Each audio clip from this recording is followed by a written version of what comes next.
السماوات والأرض. When we are looking at these verses in the chapter of Nur, or light in the Quran, it says that Allah is the light of the heavens and the earth. And it continues, it's a very lengthy verse, but the beginning nonetheless is that Allah is the light of the heavens and the earth. Now, we have several problems with saying that Allah is the light of such and such. First of all, in the narrations it says, لا يعلم ما هو ولا أين هو ولا كيف هو إلا هو. In the authentic hadiths it says that nobody knows what Allah is and how is He or where is He or whatever have you. All of these attributes, nobody knows them. And so if no one knows them, this means that when you say that the Quran is suggesting that Allah is a light, then the Quran is telling us that it knows what Allah is and is giving us an image. So that is the first issue. The second issue, when we say that Allah is a light, we know that light has its own hurdles and obstacles. So if there is a light and if I put a book or a barrier in front of it, it will not go through. So it is giving a metaphor of Allah with something that is very weak. That is another thing. And thirdly, another issue when it comes to this verse, it says, the light of the heavens and the earth, which suggests that Allah is in the heaven and in the earth so that He would give them light. So to answer all three at once, we want to know, what does Allah Nur al-Samawati wal-Ard mean?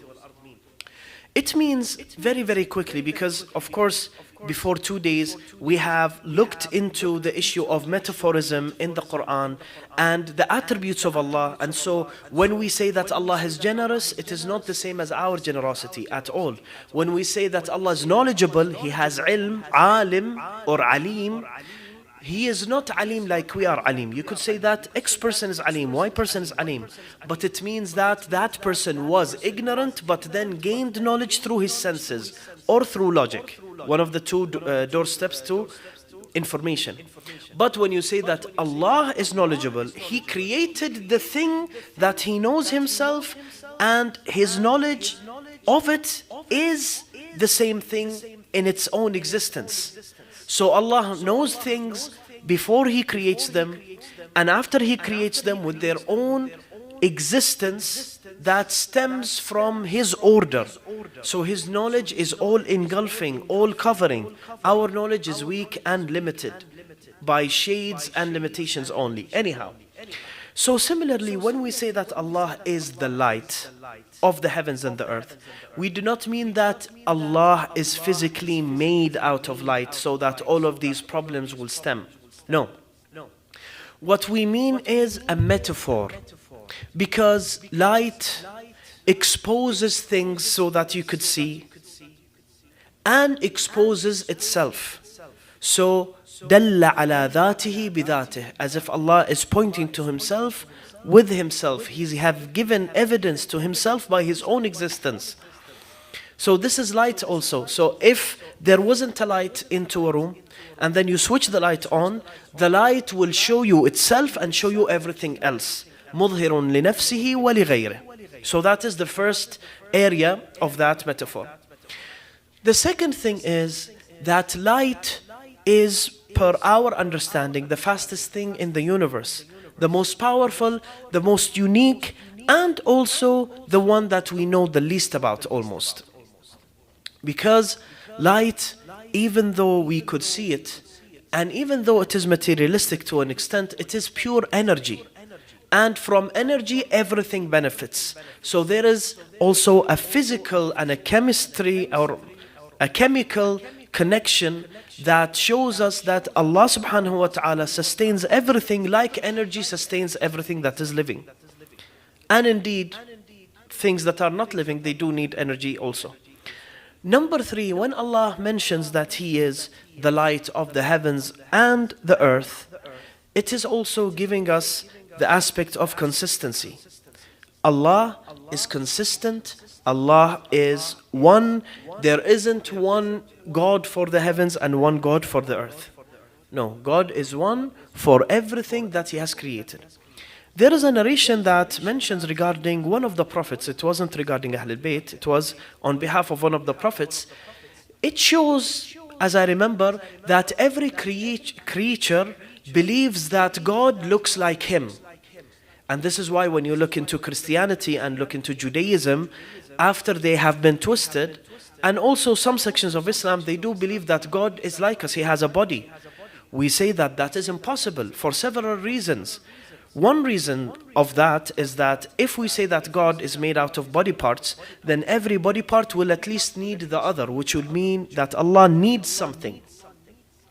Allah subhanahu wa ta'ala, one of his names and attributes is Al-Ghani, the rich, which means he doesn't need anything. So if he needs even parts of himself, that is a need, which is also impossible. So in the Quran, there is more than meets the eye. If you read it very quickly, the verse, and you try to understand it, you would see that sometimes the first understanding of the verse may not be correct. And you have to go into depths. And Ali ibn Abi Talib has mentioned before in one of the narrations, إِنَّ هَذَا الدِّينَ مَتِينٌ فَأَوْغِلْ فِيهِ بِرِفْقٍ. This religion is vast and deep, so tread lightly. Don't dive suddenly and then find yourself lost. So within the Quran, there is a level for which everyone understands. When anyone reads Allahu Nuru Samawati wal Ard, he understands that this verse refers to Allah having control above everything. But the depth after that with Ahlul Bayt alayhim salam, when you look at this verse and the full verse, because it's very long, you see that in every section of it, it is referring to one of the ma'sumin. That is per our narrations, the narrations of Ahlul Bayt alayhim salam. So what Allah is saying in that verse per Ahlul Bayt alayhim salam, He is saying that I am the knowledge, I am the way, I am the survival. If you hold on to me, you will win. And also I am giving you wasa'at. I am giving you people in the middle that are intermediaries that will be the connection between me and you. And then he mentions them one by one. So the Quran, when it tells us something, let us not believe in it in the most mundane and superficial level. Because sometimes even that understanding may be wrong. Because if we understand that Allah is actual light, we have fallen into kufr or heathenship without us knowing. We must first look at Ahlul Bayt alayhim salam and what they're saying regarding this, so that we could understand it better. So all in all, what we've benefited from this verse or verses, that Allah subhanahu wa ta'ala is not only the sustainer of the worlds and the creator and the guider, but He has also given us people that we may use as guidance towards His way. Which leads us to the issue of shafa'ah, which we will be talking about inshallah in the coming days. Shafa'ah refers to when Allah puts people that He allows you to get closer to Him by them. Not without Him, but with Him. So Allah opened this route for us. Another thing that we learned from this verse is that when we are talking about anything that is giving attributes or metaphors regarding Allah subhanahu wa ta'ala, we must take it all with a pinch of salt.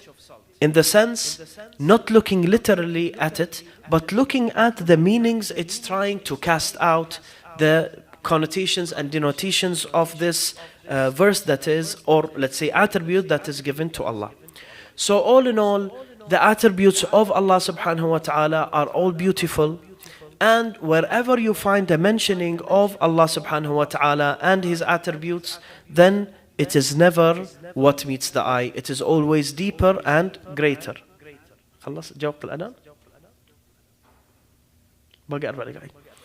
So that is the most important thing to learn from this verse. There is another lesson that we could learn from this verse also. By visiting other places in the Quran in which nur or light is mentioned. For example, فَمَنْ لَمْ يَجْعَلِ اللَّهُ لَهُ نُورًا فَمَا لَهُ مِن نُور. Whoever God does not give him a light, then he does not have a light. Which means, whoever Allah does not give guidance to, then that person will not be guided. So now we ask a question. If Allah is the light, is the guidance, and He does not give the guide per the first verse, and per the second verse, He doesn't give this guidance to everyone, only the people He wants. Doesn't that mean that God is hiding from the people that He wants to guide? Because He doesn't give the permission for everyone to get to know His light? The answer is yes. There are conditions. Even if you see the truth with your own eyes, you may not believe in it. So that you would believe, you would need to fulfill the conditions. And these conditions are what Allah is referring to, that if God does not give you light, you will not get your guidance. So maybe Allah is giving you all of the evidence regarding His presence in this world and thereafter and everywhere. But you, for example, have a lack, let's say, in one of the conditions that would allow your heart to submit, then this means that Allah did not give you light. It doesn't mean that Allah is actively preventing you, no. But it means that you have done things that have prevented you from opening your eyes correctly so that you would know. And in several places in Surah Al-Baqarah, it mentions that when they are faced with their truth, they take their clothes and cover their eyes. استغشوا ثيابهم. Or في آذانهم وقر, that their ears are pierced as if they cannot hear anything. Or جعلوا أصابعهم في آذانهم, they put their fingers into their ears, showing that people do in many times prevent themselves from getting the knowledge. So it is not Allah preventing people from knowing Him, it is people with their own sin preventing themselves, and because of that sin, Allah has prevented them. So it is self-inflicted rather than God-inflicted. Allah would never prevent us from knowledge unless we are not worthy and unless we are doing sin to prevent us from gaining that. So anyway, this is when it comes to this verse. We ask Allah subhanahu wa ta'ala to guide us to His light in this world and in thereafter. Wa sallallahu ala Muhammadin wa alih.